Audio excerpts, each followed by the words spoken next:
The movie I'm going to be talking about today is 2001: A Space Odyssey.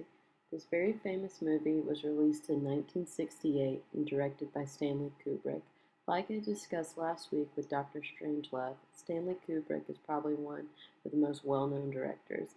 Kubrick was born on July 26, 1928 in New York and died in England in March of 1999.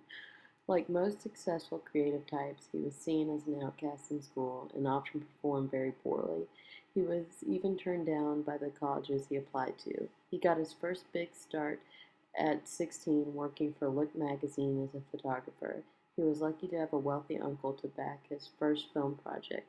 His first feature film was made in 1953 and was called Fear and Desire.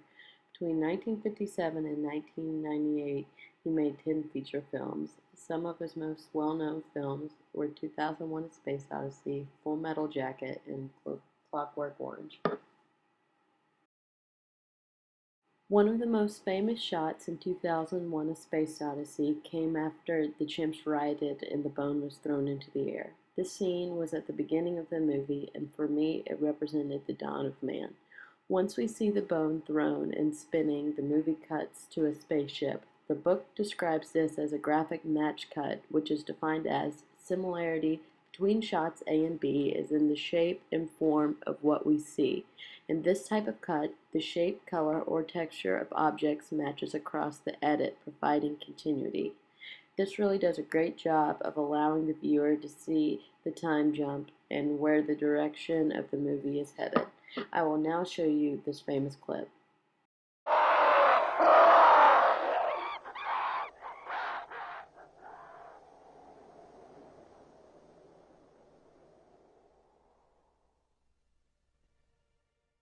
The very obvious comparison to make with 2001: A Space Odyssey is the movie Gravity. Gravity was released in 2013 and was directed by Alfonso Cuarón.